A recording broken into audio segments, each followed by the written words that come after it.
guys, welcome back to my YouTube channel. My name is Achikwan Success. If you're a returning subscriber, thank you for always coming back to watch my videos. And if you haven't subscribed to my YouTube channel, I don't know what you're waiting for. Give us a follow, subscribe, like, and always make sure you comment and share on my videos. So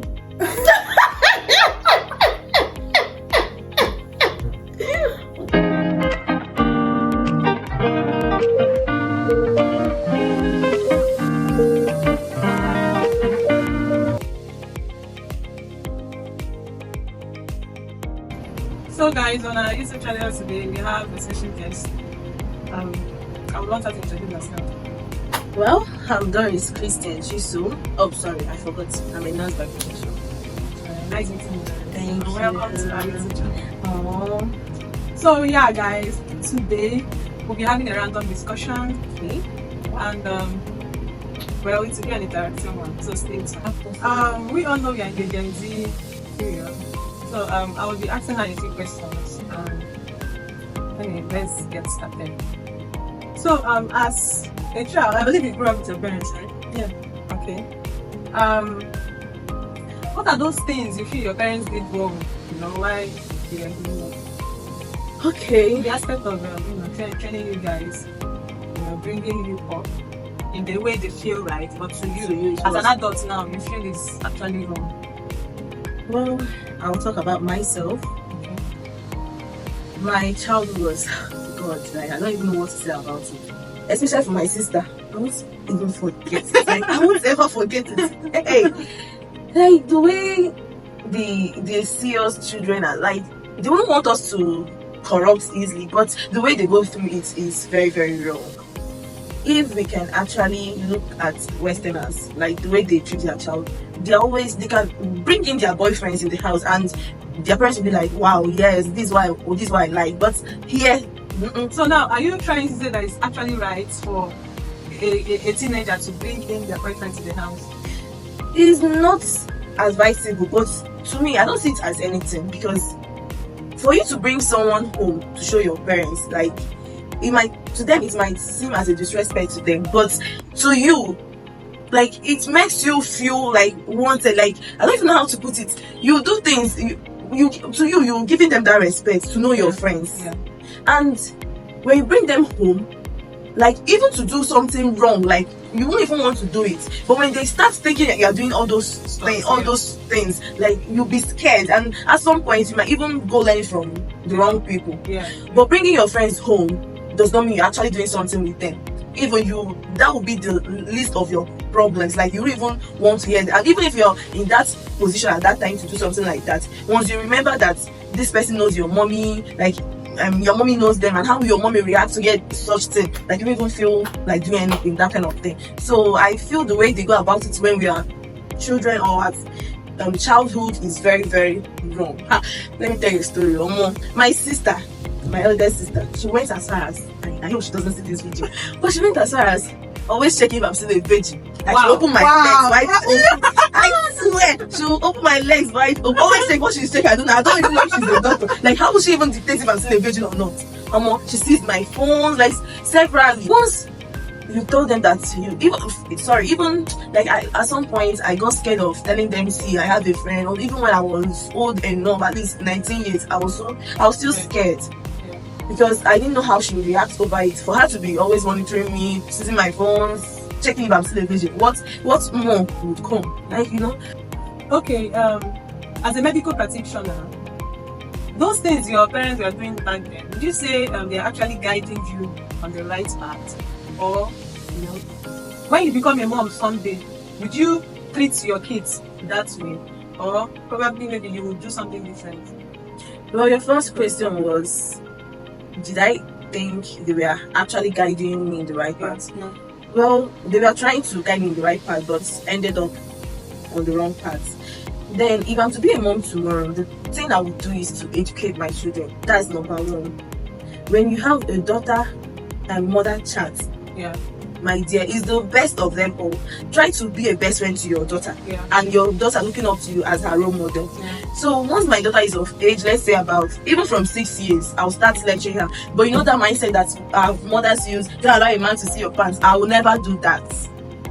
You won't tell them the reason why they shouldn't see your pants, but you tell them not to allow a man to see your pants, which they end up, wanting to know why. Yes, why I shouldn't see my pants. Yes, I will educate them as it should be, and I'll tell them, yes, to have a man, to have a boyfriend is not bad, but it depends on what you do to it. Then when they are coming of age, maybe the adolescent age, when they start seeing most signs, then I'll lecture them too that this is not the best time to see a man, like to meet a man. You're trying to say you lecture them on sex education? Yes. Do you feel it's actually significant to know your partner's phone password? Well, to me, I would say yes. Why? It is very much significant. How would you, most girls, they do go through, not only girls, I believe it's both gender. You go through your partner's phone. For those that for me, I don't do, I personally don't, because I love my peace of mind. Yeah. I don't have to see something and start crying. So, for some people, they feel when you go through your partner's phone, maybe you get to know if you're actually the men boyfriend, the men shareholder. Do you understand? Yeah, I get it. But generally, what would you say about that? Is it a yes, is full, or no? It's significant to go through your spouse, like to know your spouse password. Apart from this aspect of going through the messages and all sorts of things, but there is also some cases where, let's say for emergency cases. Okay, let's take for instance, maybe your boyfriend suddenly slipped, and you needed to call someone with his phone that could be of help at that moment. How would you do that? Aside from the fact that we girls, we always go through our man's phone to check if that he's always left. For me, I don't have time for that, but I'm speaking for other girls. Okay. But in that emergency, what will you do about it? Well, to me, that is the main reason why you should at least know one or two persons among his friends. Okay, let's take. And you should be sure that you have their contacts. Let's take for instance. Or maybe a family member. Okay, let's take for instance, this your spouse doesn't really want you to have anything to do with those people that you just mentioned, and it's just you and him. Well, the truth is, if any guy, yes, I'm saying it's my features. If you're dating any guy and he doesn't want you to meet his family, not really meeting his family as his fiance, but he doesn't want you, at least one of his sisters should know you and have your contacts. One of his friends, all his friends will not be bad, even if maybe he keeps bad friends, but then not all. There should be that one person I feel you should trust, and he should be comfortable with you having his contacts, his or her contacts actually. Okay. Then let's take for instance that emergency, all you could think was to use his phone to call those people. You couldn't even remember you have someone's number, like that person's number. What will you still do? So my dear, I think my own suggestion or my own view, I think is important. It's very, very important to know your spouse password. Not his password, but not go through his phone. Yes. Don't go through the other way. If you must know his digits, his account digits. So you can always transfer money instead of you wasting your time. I swear to God, my dear. That's for me alone. Now to the wire money from my account every time. I don't even get time for those messages. If they want, make them count down. Once I'm getting that money, I'm caring for myself, looking good, surely he'll still come back. Agaracha.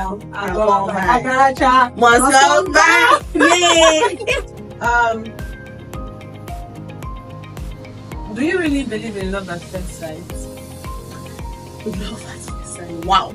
I believe, for my dear brothers and sisters, I believe. You can actually see someone at first, your mind will just tell you, yes, this is the one. And instantly you fall in love. How will your mind, how will you see someone and your mind will tell you, yes, this is the one? My dear, I'm using myself for instance, so I've been in that kind of situation and really lasted for long, very long. The only thing that made us not to go extra miles was our genotypes. Like, Yeah. it didn't really match. Oh, But aside that, and to be frank with you, it wasn't just me alone. Like, I was the one that even confronted him, and wow.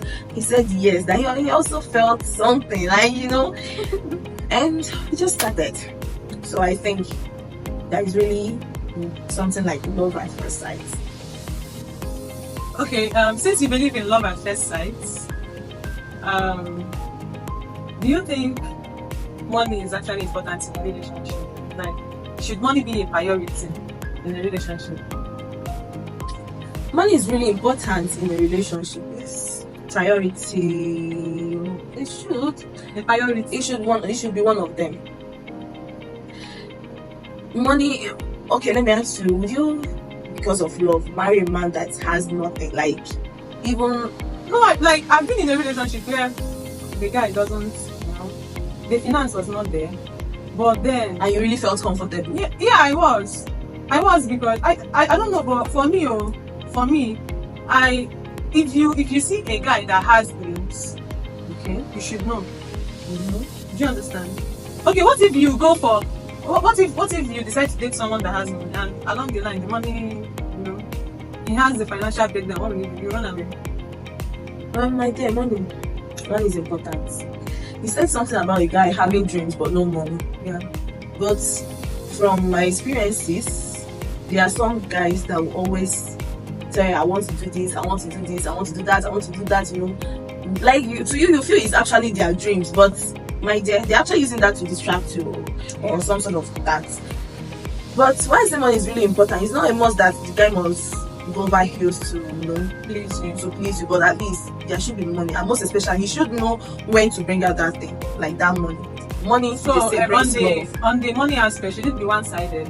It shouldn't be one-sided, but it's really important in a relationship where your man can't actually bring it out. You also, if really you're working, like, of course, if you are an industrious woman, you should be able to assist your man also. And as a woman, we don't just wait till the man always provides something. You are there as a helper, Yeah. as an assistant. Yeah. So whenever your man doesn't have, you should bring, but it should be two-sided, like not one-sided. Both of you have to work together to always bring out that money. But money is really important. But the one I hate most is, girl, let me tell you, the one I hate most is some men. They'll just come tell you, and they don't like girls that are demanding this, that. My dear, if that man should tell you that kind of thing, wrong. They're just telling you that thing just to, like, just so you won't demand. You'll not be like good man. Understanding girlfriend, know they pay. Hope you know that. You know they pay again. Like, always demand, but demand moderately. Like the one you know he can afford. Yes. As a medical practitioner, a nurse, right? Yes. Would you encourage sex before marriage? Sex before marriage. I know most of our youth, then, like, almost everybody is guilty of that, but let's sound professional a bit. Okay. Not godly, right? No, not godly. I didn't say godly. Not leave religion out of this. Medically, would you, as a nurse, would you encourage sex before marriage? I will. You will? Yes, because we've had a lot of cases like after marriage. Marriage is a lifetime something. Once you're there, and a lot of things comes up. Yeah. So why I'm saying this is, you have to know your partner's sexual capability, and with that, you'll be able to correct it on time. What do you mean by that? For instance, for the men, most of them do have erectile dysfunction. When you don't have that sex before that marriage, you won't be able to dictate that. For some people that wouldn't even want to speak up. Yeah. You get. So, but when you do that, there are some things you observe during sex. If your man can do it, if your woman can do it, like, you'll be able to dictate a problem from it, if actually there is. So to me, I think and I feel much better that it's encourageable to have sex before marriage. Alright. And there are some women too that are not really good to satisfy their men. But with that, that is where cheating comes in marriage. Yes. Most of this cheating is not really maybe when you're giving the man headache or something. It could be that maybe you're not satisfying him the way he wants. But once he gets to notice that you're not really getting it wrong, he will be able to teach you. For the sensible ones, Yes, for the that sensible will men. really want to stick with you. Yes. Once they see that fault where you are lacking, they will teach you. They'll teach you very well, and you learn. Then when you are now in that marriage, it will be sweet and it will be moving smoothly. Yes, my dear. You and your partner should sex before marriage. Do it. It's very, very sweet. It's very sweet. That sex before marriage is sweeter than the one after marriage. We have come to the end of this interaction section, and I believe you learned something and you enjoyed it as well.